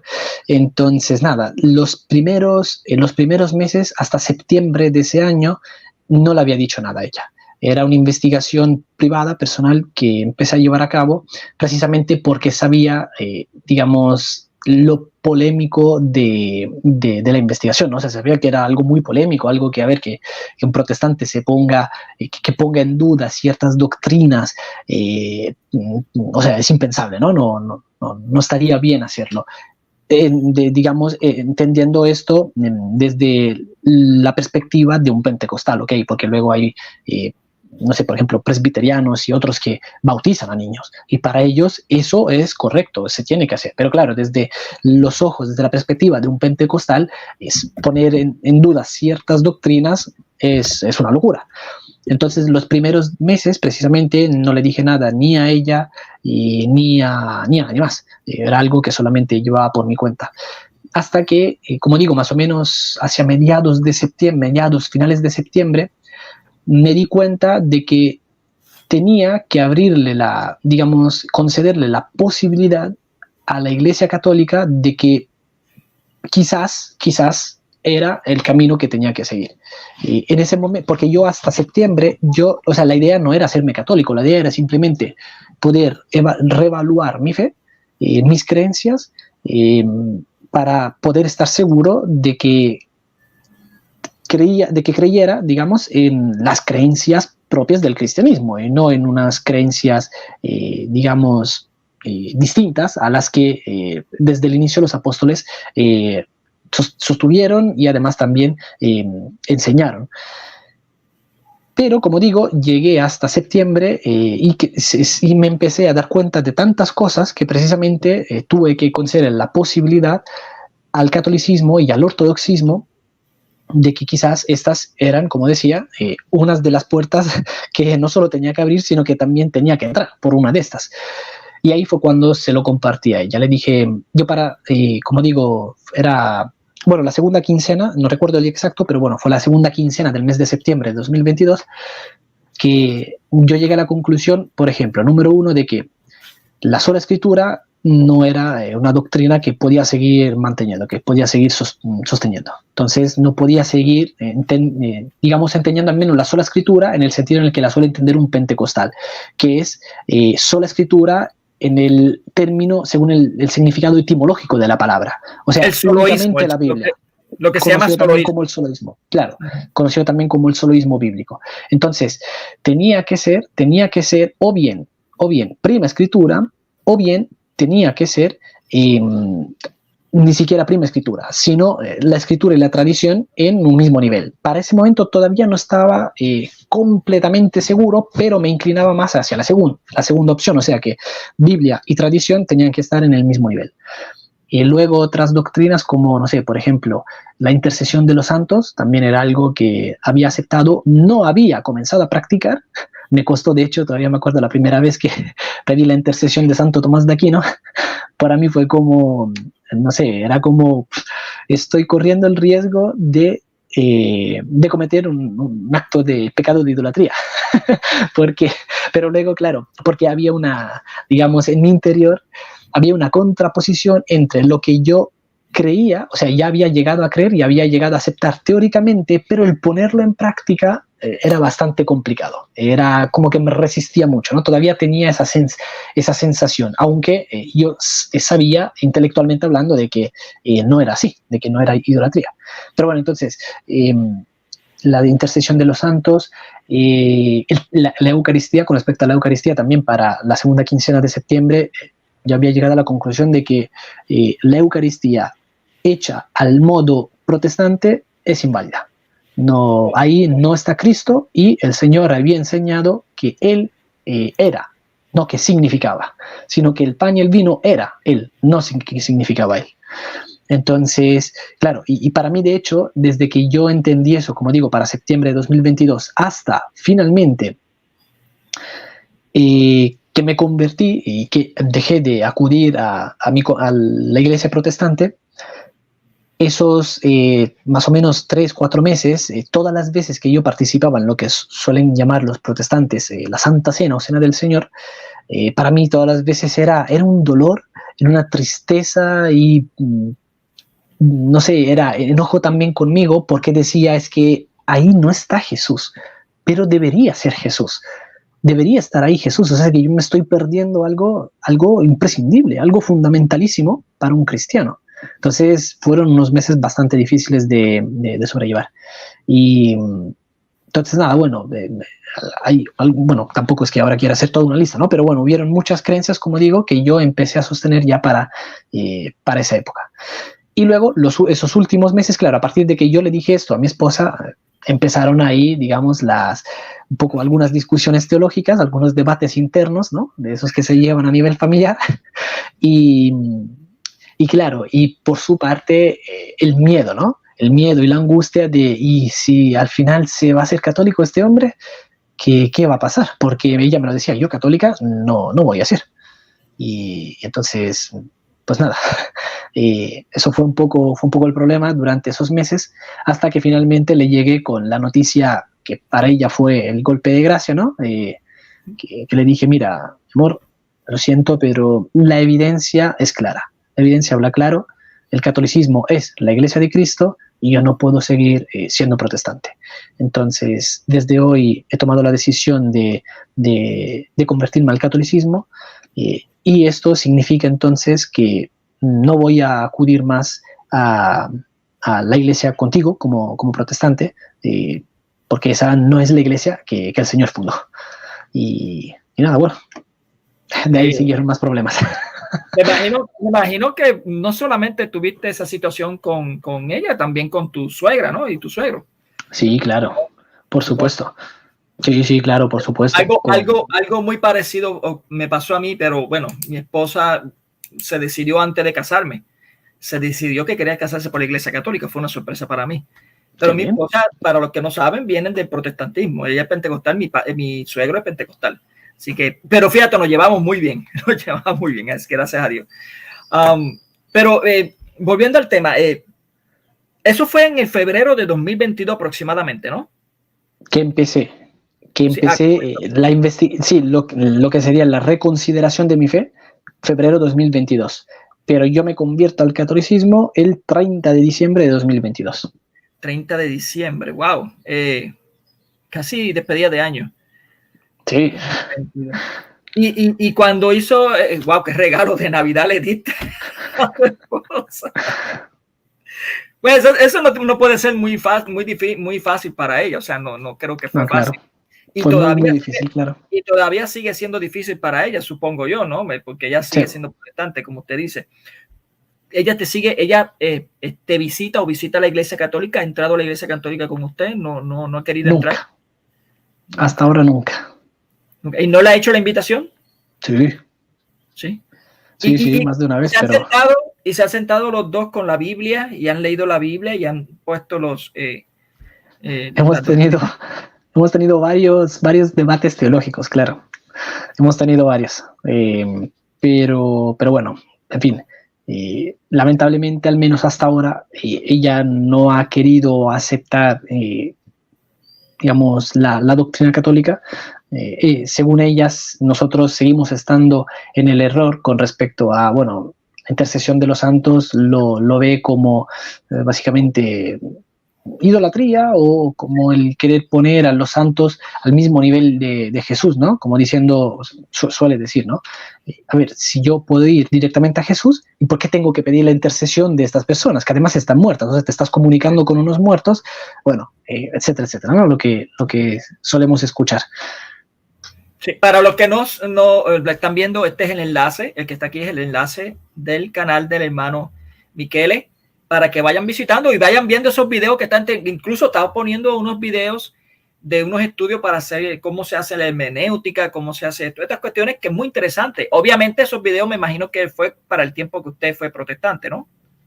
Sí. De hecho también lo aclaro ahí. Se puede utilizar, incluso se está utilizando en el ámbito católico también ese tipo de curso que lo está dando. Es muy interesante. Con respecto a, ya que para el 30 de diciembre se convence y quiere comenzar a ir a la iglesia católica, ese primer paso de entrar a la iglesia, literalmente, no estoy hablando de doctrina, en cuestión de doctrina y todo, sino literalmente entrar a una misa y presenciar esa misa, comenzar a visitar esa iglesia o esa parroquia más cercana que usted tiene. ¿Cómo se sintió Michele viniendo del protestantismo, viniendo de los testigos de una secta? ¿Cómo se sintió Michele al pisar esa parroquia o esa capilla donde usted está visitando? Parroquia, sí. Okay. A ver, tenía muchas ganas de ir, pero también tenía, digamos, cierto reparo, tenía cierto miedo, sí, porque yo nunca había entrado antes nunca había estado yo en una misa católica. Entonces, claro, el conocimiento que yo tenía con respecto a la misa católica era el que suelen compartirte, sobre todo, o sea, protestantes, sobre todo excatólicos resentidos, con resentimiento hacia el catolicismo, ¿no? Entonces, algo del tipo, ahí nunca se lee la Biblia, ahí solamente se practica la idolatría al rezarle a María y a esos otros que llaman santos. El cura además habla de, bueno, no da un mensaje, no da una homilética fundamentada en la Biblia y cosas por el estilo. Entonces, claro, yo tenía ese conocimiento, ¿no? O sea, yo me esperaba eso y sin embargo dije, a ver, me parece raro que en la Iglesia de Cristo que se hagan estas cosas. Claro, seguramente hay, digamos, algunas parroquias, algunas comunidades en las que las cosas no se hacen como se deberían hacer, pero que hayan algunos que no hacen las cosas como se deberían hacer, tampoco de eso se sigue que todos son así o que todos están equivocados ni nada por el estilo. Así que nada, cuando entré, yo me encontré con un escenario totalmente diverso del que me esperaba, al menos del que me habían dibujado. Entonces me encontré con que se ora a Dios, con que se lee la Biblia, pero se lee muchísimo la Biblia. O sea, yo en un culto protestante yo nunca había visto leer tanto la Biblia como se lee en una misa. No sé, me decían, es que nunca llaman al arrepentimiento, ¿no? Los curas. Y yo escuchaba que en cambio, que precisamente se decía, por ejemplo, ¿no? A ver, yo confieso ante Dios Todopoderoso, ante ustedes hermanos, que he pecado mucho de pensamiento, palabra, obra y omisión por mi culpa, por mi gran culpa. O sea, que no te llaman al arrepentimiento, no sé, es que es constante la llamada al arrepentimiento. Entonces, y luego con respecto a la homilía, ¿no? que la homilía también, pues, fundamentada en la Biblia. Y luego, bueno, finalmente, cuando llegó el momento de la liturgia eucarística, eso para mí fue maravilloso. O sea, fue un momento en el que vi por primera vez una solemnidad que nunca había visto antes. Porque claro, a ver, la gente reconoce que ahí está Jesús, que ese es Jesús, transubstanciado. Entonces, a ver, la gente se arrodilla, tiene una reverencia que no la va a tener evidentemente con ninguna otra cosa, ante ninguna otra cosa, porque estamos hablando de que es Dios mismo. Entonces, claro, para mí fue un momento de una solemnidad tan fuerte que dije, wow, y llegué a... Podría ser esto simplemente, digamos, por el condicionamiento justamente de la atmósfera, ¿no? O sea, del ambiente. Pero bueno, a mí se me puso la piel de gallina. Entonces, independientemente de que fuera Dios mismo que estuviera actuando directamente de ese modo, o que fuera simplemente una percepción mía, subjetiva, ¿no? Que debido a eso se me puso la piel de gallina, la cuestión es que eso fue lo que experimenté, ¿no? Y nada, entonces fue para mí maravilloso. Wow, usted está hablando, me acordó mucho del libro de Scott Hahn. ¿Nunca ha leído ese libro de Scott Hahn? Los tengo pendientes. Tengo algunos de Scott Hahn, pero todavía los tengo pendientes. Aún no los he empezado a leer. El que se llama Regreso a Roma, creo que se llama. Roma Dulce Hogar. Roma Dulce Hogar. Roma Dulce Hogar, sí. Sí, usted hablando me acordó mucho de eso, de lo que le pasó a Scott Hahn cuando presenció por primera vez una misa. Incluso Scott Hahn comenzó a indicar textos bíblicos. O sea, yo escuchaba una parte de la misa y decía, mira, esto está en fulano tal, esto está en la parte tal, esto está en tal. Eso me pasó a mí también, ¿eh? Eso me pasó a mí también. O sea, yo cada palabra que escuchaba a lo largo de la misa, en toda la misa, o sea, desde el inicio hasta el final, era Biblia pura. O sea, no estaban leyendo la Biblia, estaban a lo mejor, no sé, en una plegaria eucarística o en cualquier otra cosa, y era todo Biblia. Los cantos también, ¿no? Y que se suelen cantar justamente, no sé, por ejemplo, mientras el sacerdote está preparando todo para luego finalmente la consagración, ¿no? Pues ahí también esos cantos decía, pero es que estos son textos literales que se toman de la Biblia, que se unen a otros textos literales que también se toman de la Biblia, y es un canto que se hace. O sea, y yo estoy cantando la Biblia como tal, no es una canción basada en la Biblia, como suelen ser las canciones protestantes, ¿no? También muy bonitas, muy lindas, pero una cosa es una letra que está basada en la Biblia y otra cosa es una letra que es Biblia como tal. O sea, para mí eso fue maravilloso. Sí, es muy interesante. Esa primera experiencia, incluso cuando mi esposa entró a la Iglesia Católica, tiene una tía que sigue yendo a la Iglesia Evangélica. Ella me había amenazado a mí que no quería ir a la Iglesia Católica para la boda.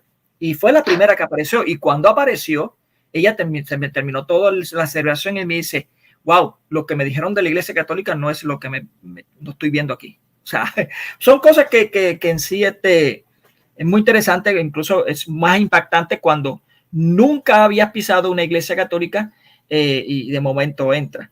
Y en el caso tuyo, pues obviamente vienes de una secta, Testigos de Jehová, y cuando pues, obviamente te siguen bombardeando de tanto de la iglesia católica, y cuando entras y pisas una iglesia católica, obviamente la impresión fue más grande todavía. Yo quisiera que los hermanos entendieran ese punto. Yo no lo he pasado, pues yo obviamente, aunque tuve un tiempo visitando la iglesia bautista, pero no fui un convertido protestante en sí per se. Mayormente fui por lo mismo que a usted le pasó también, que se enamoró de alguien, estaba detrás de una muchacha. Pero bueno, ese es otro tema que eso no viene aquí. Al fin y al cabo, trayendo ese tipo de entrega que se ha dado, ¿ya has completado algún sacramento o todavía te falta completar los sacramentos o estás en vista para ir a los sacramentos? ¿Cómo? Estoy en vista porque, bueno, a ver, digamos que he pasado por una circunstancia un tanto, digamos, particulares, ¿no? No muy comunes, al menos por lo que me dijeron, porque a esta parroquia a la que empecé a acudir desde enero, estuve prácticamente todo el año. estuve hasta noviembre más o menos del año 2023, por lo tanto, ¿no? Acudiendo a esa parroquia, hablé con el párroco, ¿no? Precisamente, bueno, le conté un poco mi testimonio de conversión, lo que me había pasado, y entonces la cuestión era, ¿no? Me dijo, bueno, tenemos, o sea, me parece sincero y todo, que está todo bien, pero bueno, tenemos que, digamos, intentar al menos traer las evidencias al menos de tu bautismo, ¿no? Entonces, bueno, me pidió a mí algunos datos, algunas referencias, algunas cosas, y yo se las di. Entonces, él luego las tenía que llevar al episcopado, ¿no? De aquí, de Madrid, para que, bueno, se pudiera investigar, se pudiera ver si efectivamente el bautismo era válido y que, por lo tanto, pues, si había la necesidad de tener que bautizarme o no. Okay. Bueno, la cuestión es que durante todo un año, yo una vez al mes más o menos me acercaba y le preguntaba, padre, ¿sabes algo? ¿Hay alguna novedad, alguna noticia? Y todas las veces me decía, no, todavía no tengo novedades, todavía no tengo noticias. Entonces, pues durante todo ese primer año yo nunca me he atrevido, hasta ahora, nunca me he atrevido, si bien sabiendo que mi bautismo era válido, pero aún así, pues nunca me he atrevido a tomar la Eucaristía, digamos, sin antes haber sido admitido oficialmente a la iglesia. Entonces, nada, bueno, después de que más o menos por un año estuvo pasando esto, un cura, amigo, me dijo, comentándole un poco esta situación, me dijo, bueno, mira, no sé muy bien por qué este sacerdote estará, digamos, se estará tardando tanto, porque no está bien, no es normal, no es algo común, normal, mejor dicho. Eso te iba a preguntar, no es normal que se tardara tanto. No es común no es normal que se tarde tanto.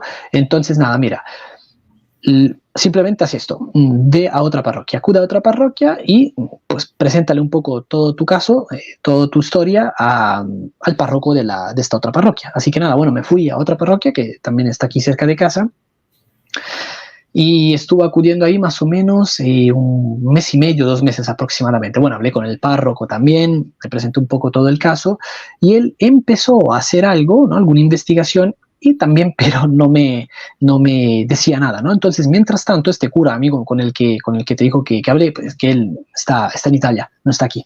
Entonces, la cuestión es que me dijo, bueno, ¿sabes qué? Mientras que esperas a que este segundo párroco también, bueno, haga las investigaciones pertinentes y que luego te diga las pautas que tienes que seguir, mientras tanto, escribe también directamente al obispo, ¿ok? Entonces, pide cita con el obispo de tu ciudad y plantea a él también el caso.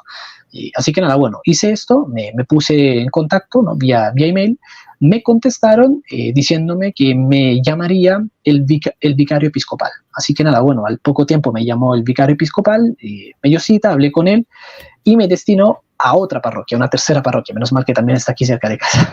Okay. Y eso fue más o menos en febrero de este año. Si mal no recuerdo, si fue febrero, bueno, más o menos ahí por febrero de este año, me destinó a esta otra parroquia.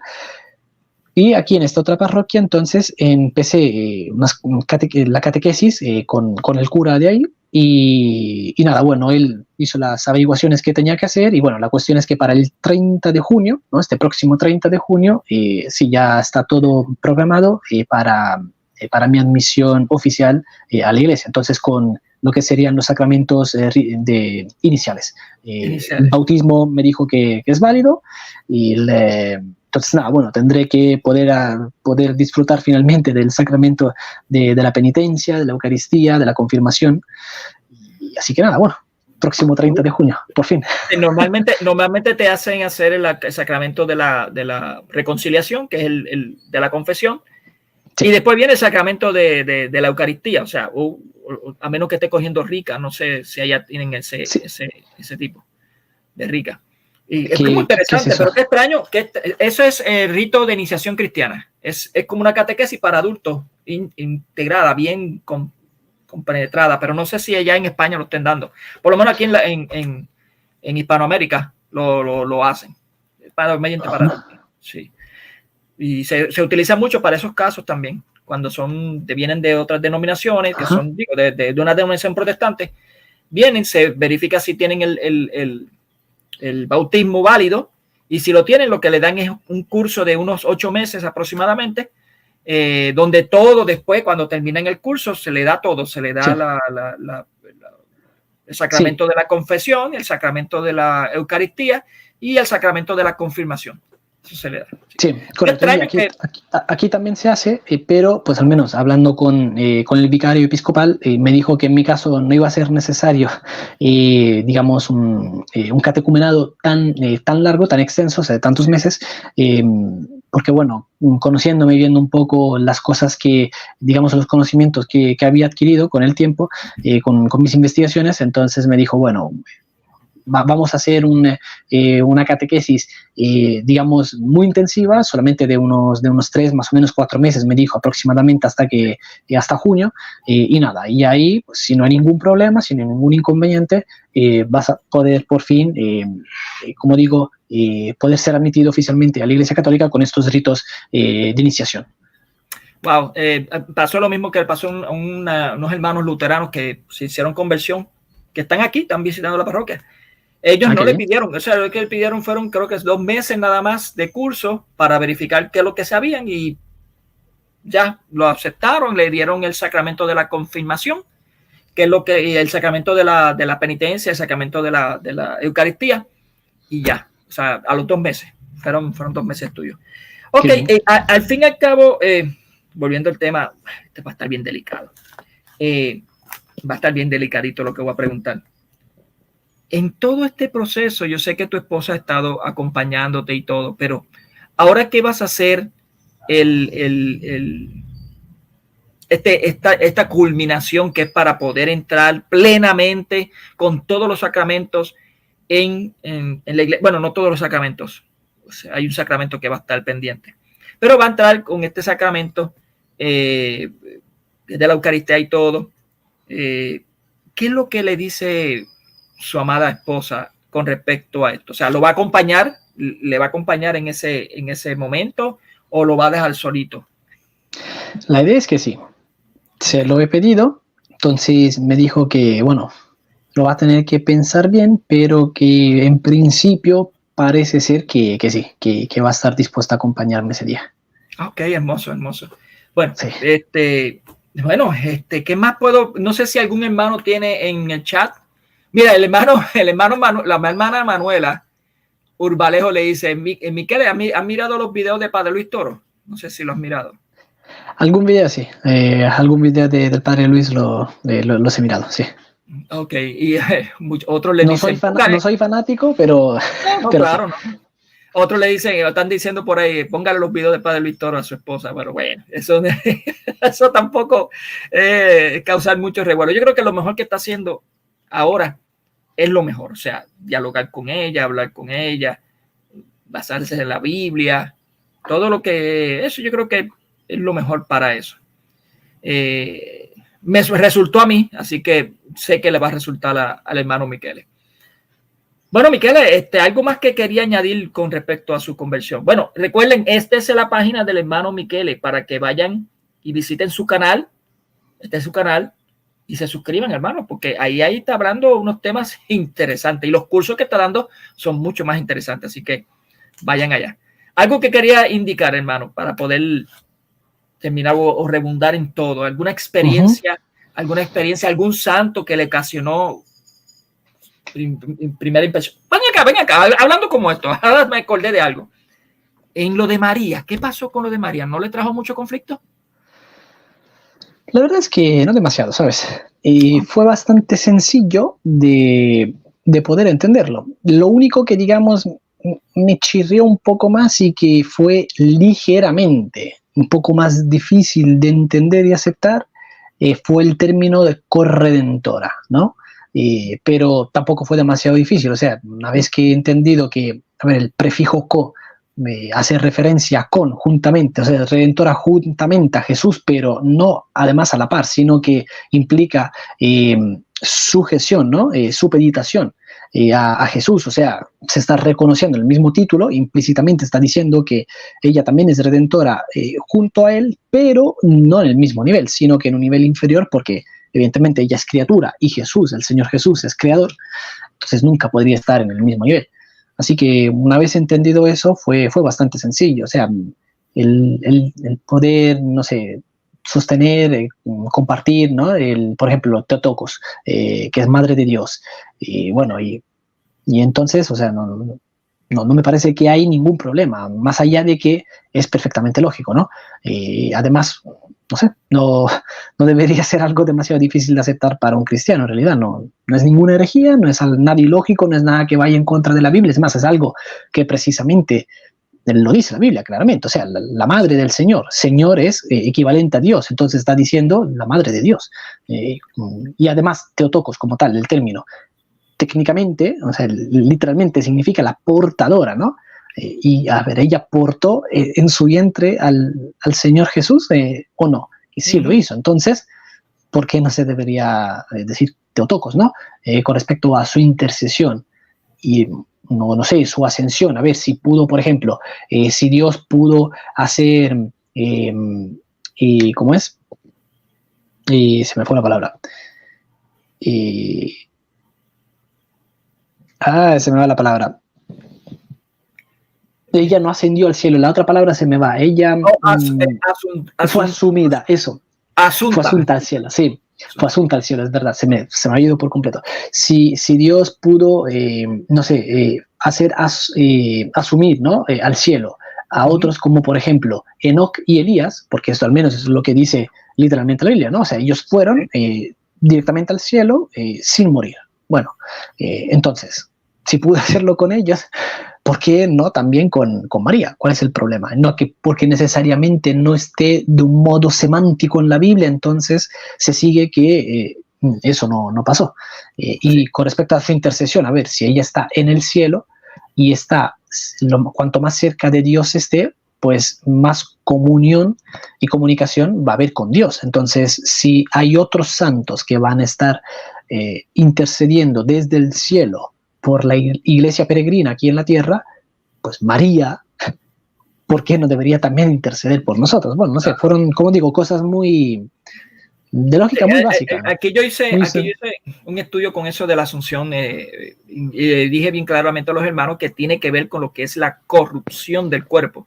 Jesucristo toma de María la corrupción si tomara la corrupción del cuerpo de María, tendría un problema muy grave. Claro. Por tanto, si tenemos evidencias bíblicas de que el cuerpo de Jesucristo fue incorruptible, y entiéndese incorruptible no solamente el hecho de que sufrió detrimento de la parte corporal, sino también del pecado. Si Jesucristo no tiene esa corrupción y toma de María esa humanidad, es más que claro que la toma de un vaso que es totalmente incorruptible, de una misma masa, que es lo que estamos hablando. Pero bueno, eso no tiene que ver ahora con este asunto. Bueno, nada, hermano, de verdad me impresionó mucho con respecto a todo lo que has indicado, incluso los temas que fue lo que causó la conversión en sí, que fue lo más impresionante, que fue el bautismo de niños y la Eucaristía. ¿Algún asunto que quería añadir antes de culminar esta transmisión? Bueno, tal vez un par de cosas. Lo primero, que al menos, digamos que por experiencia y también por lo que he podido ver en otros protestantes, todo parece indicar que la razón principal por la que un protestante no suele querer saber nada de la Iglesia Católica es simplemente por una cuestión de prejuicios. O sea, hay un juicio formulado antes, con anterioridad, y que además no se fundamenta sobre lo que realmente cree el católico. Entonces, ahí está el problema. Como digo, yo también tenía muchos prejuicios, pero en la medida en la que me senté calladito a escuchar lo que otros católicos me iban a decir con respecto a lo que efectivamente creen, entonces no es que yo en mi cabeza, mientras ellos hablaban, estaba pensando en cómo refutarles, no, sino que simplemente uno se sienta a escuchar para saber qué es lo que efectivamente cree la otra persona, pues de ese modo, al menos, creo que virtualmente todos los prejuicios se pueden deshacer. Entonces, más que nada, esto es para cuando, como una sugerencia, ¿no? Para cuando hablamos con nuestros hermanos protestantes, hay que tener en cuenta esto. Uno suele tener estos prejuicios preelaborados, preconcebidos, y por lo tanto, el problema va a estar ahí, ¿no? Porque se van a hablar dos idiomas diferentes y lo importante es poderse entender. Entonces, si cada uno habla su idioma, esto no se va a poder dar. Así que, en primer lugar, hay que entender, hay que tener en cuenta esto, que lo más probable es que ese hermano protestante con el que vayamos a hablar tiene en su cabeza formulados toda una serie de preconceptos o prejuicios, y que por lo tanto lo que habría que hacer es intentar esforzarse para que pueda haber entendimiento por parte de ambos. Y también el católico muchas veces tiene preconceptos con respecto a los protestantes. Entonces, lo que yo suelo hacer y suelo también aconsejar es precisamente no arrancar en cuarta, ¿no? Tratando de enseguida refutarle absolutamente todo a ese hermano protestante, sino preguntar, no asumir, sino preguntar, porque el momento en el que uno empieza a asumir lo que el otro cree, lo más probable es que caiga en falacias de hombres de paja. Entonces, escuchemos lo que cree efectivamente, luego pidámosle también que nos escuche para que pueda entender qué es lo que nosotros creemos realmente, y así, al menos como mínimo, vamos a tener un terreno en común a partir del cual luego poder seguir conversando, ¿no? A partir del cual poder operar. Y nada, y luego, lo segundo, no sé, para aquellos que a lo mejor se estén pensando, o al menos quieren darle quizás una posibilidad al catolicismo, pues hay dos argumentos que, al menos en mi opinión, son contundentes al respecto, ¿no? Es decir, que la Iglesia católica es la Iglesia de Cristo y que no se ha corrompido como ellos suelen pensar. El primero es la continuidad de la Iglesia a lo largo de los 2000 años. Si la Iglesia se hubiera corrompido, entonces esto indica que no habría continuidad, sino discontinuidad. El problema de esto es que entonces estarían invalidando numerosas promesas del Señor Jesús con respecto a precisamente el preservar la continuidad de la Iglesia. Entonces, esta es una obra que no depende del hombre, o sea, no es una obra natural el mantener la continuidad. Si dependiera de nosotros, hace tiempo que la Iglesia Católica hubiera dejado de ser Iglesia Católica, serían iglesias católicas probablemente, ¿no? Como las iglesias protestantes que hay. Sin embargo, dado que depende esto de una obra sobrenatural que lleva a cabo el mismo Señor, pues entonces tiene que haber continuidad. Esas promesas, para que sean promesas hechas por Dios mismo, pues esas promesas deben tener su validez y su cumplimiento, no pueden verse incumplidas en ningún momento. Así que si se llega a pensar que la iglesia que el Señor fundó sufrió una discontinuidad, entonces pues ahí también hay un serio problema, porque pues estaría justamente haciéndole mentiroso a Dios.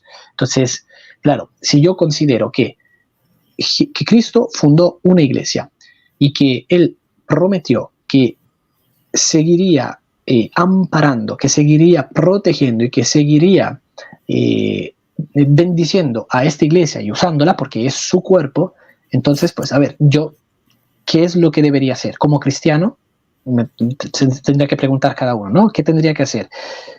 ¿Estar en esta iglesia que Cristo mismo fundó o en otra? Incluso si es que yo todavía no estuviera convencido de que realmente hay una continuidad, incluso suponiendo que la iglesia sufrió una discontinuidad, pero aún así, ¿cuál es la iglesia que Cristo fundó? ¿Y cuál es la iglesia que Cristo dijo que iba a acompañar y que iba a seguir comunicándole el ser?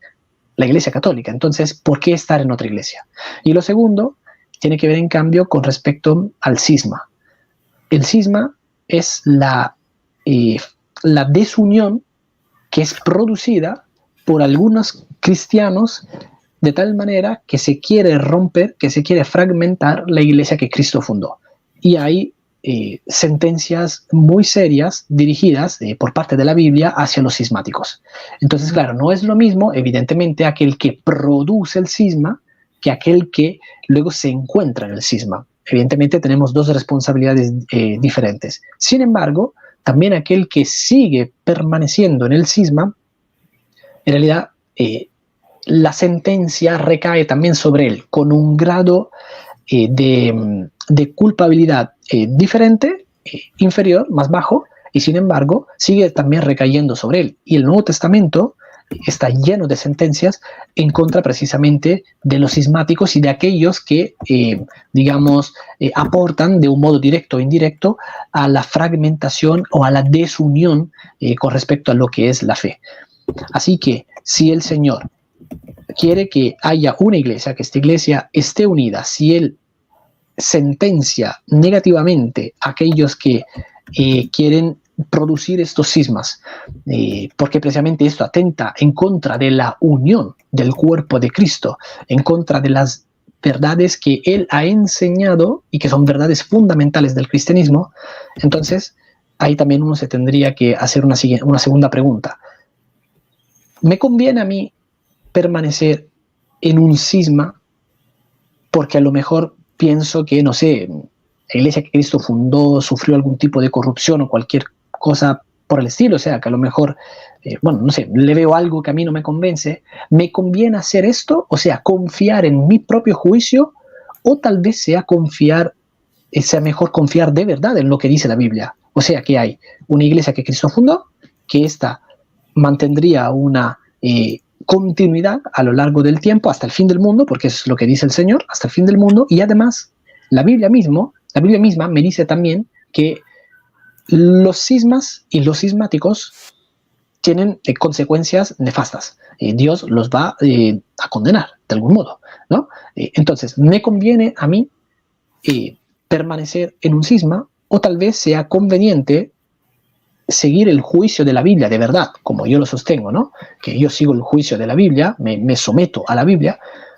y por lo tanto abandonar el cisma para estar en la iglesia que Cristo fundó? Y si en algún momento luego, si es que, hipotéticamente hablando, ¿no?, supongamos el peor de los escenarios, resulta que me equivoqué, bueno, al menos yo voy a poder decirle a Dios en el día del juicio: Dios, a ver, esto tú dejaste escrito en tu revelación escrita, ¿no?, en la Biblia, pues yo esto fue lo que hice, yo me mantuve obediente a ti mismo. Entonces, si me tienes que juzgar, pues en realidad, dado que yo me mantuve obediente, al menos con respecto a esto, no vas a tener, digamos, nada negativo que decirme, no vas a tener nada para reprobarme.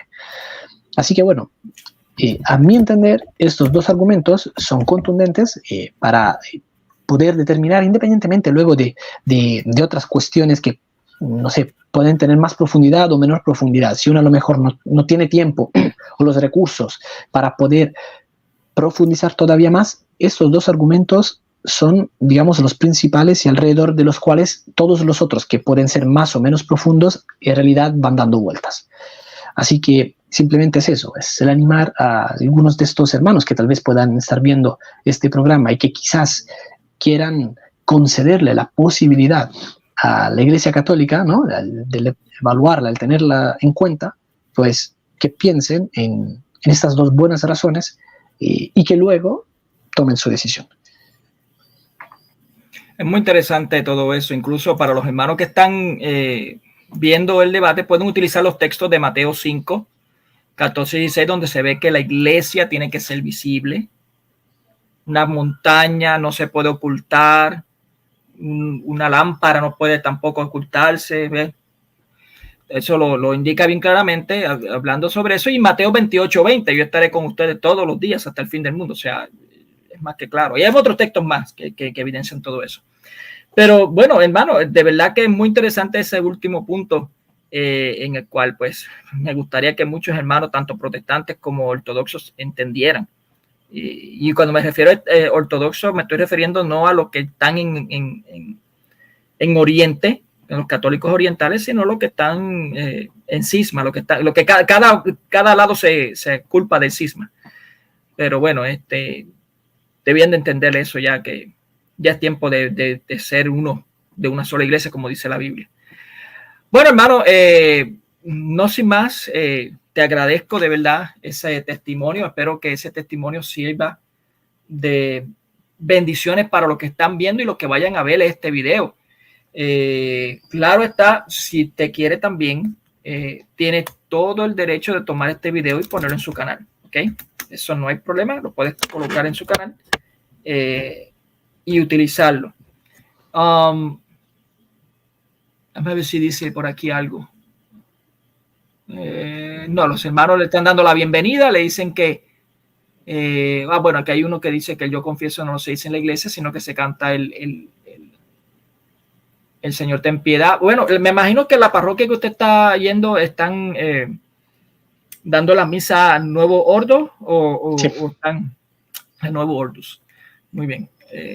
Sí, porque hay que hablar de que hay varios ritos que todavía se están dando en la iglesia y que está permitido. Le están diciendo excelente testimonio. Los hermanos están muy contentos con su conversión y pues le indico a los hermanos que este es el canal del hermano Michele. Suscríbanse, ¿okay? Suscríbanse para que crezca y pueda también llevar ese evangelio a los demás. Bueno, hermano, entonces usted lo que lleva de conversión es aproximadamente un año, ¿no? 1 año y medio casi. 1 año y medio casi.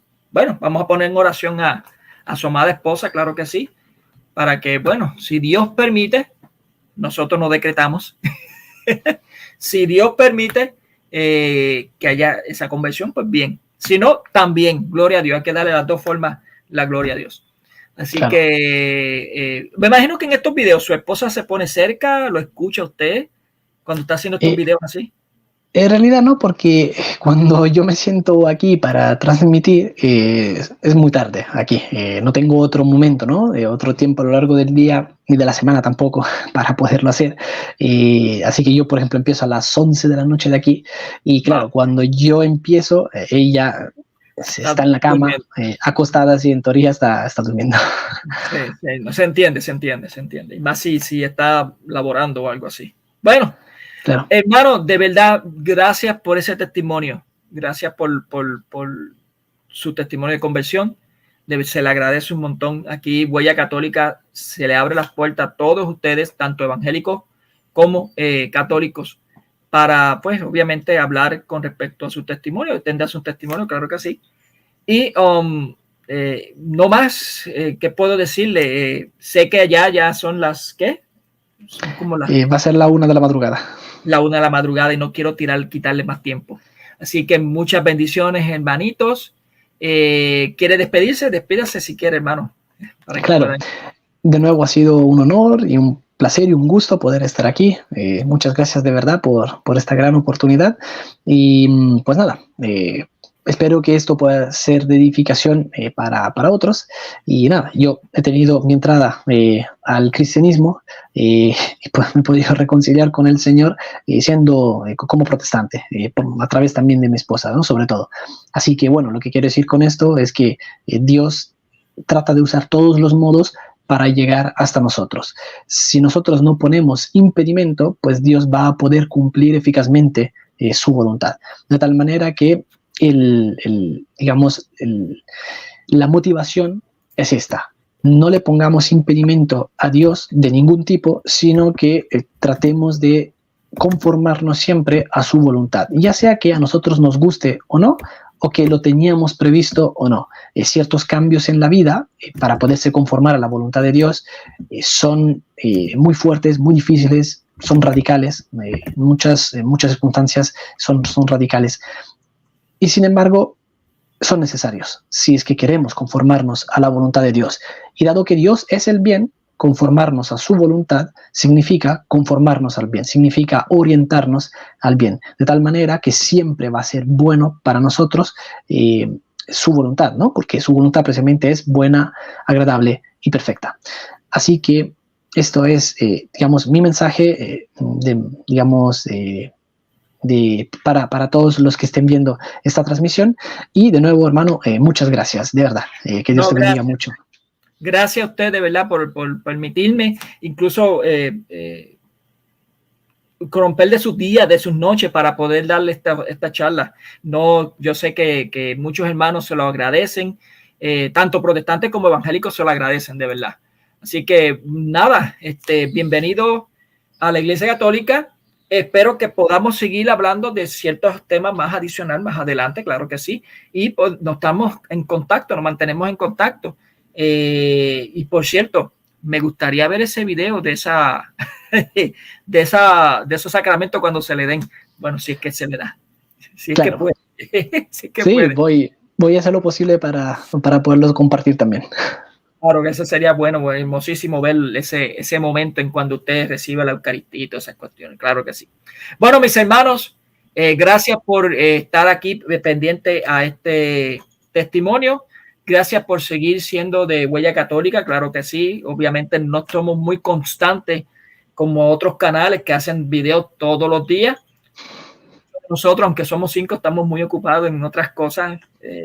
Incluso están trabajando. Pero nos estamos enfocando en ustedes.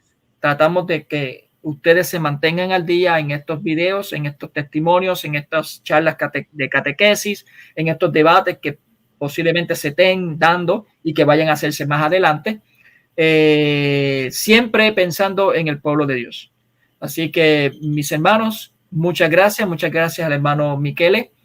Que la paz del Señor esté con todos ustedes. Que viva Cristo Rey y Santa María siempre Virgen en la vocación de la Virgen del Perpetuo Socorro. Bendiciones, mis hermanos. Dios les bendiga.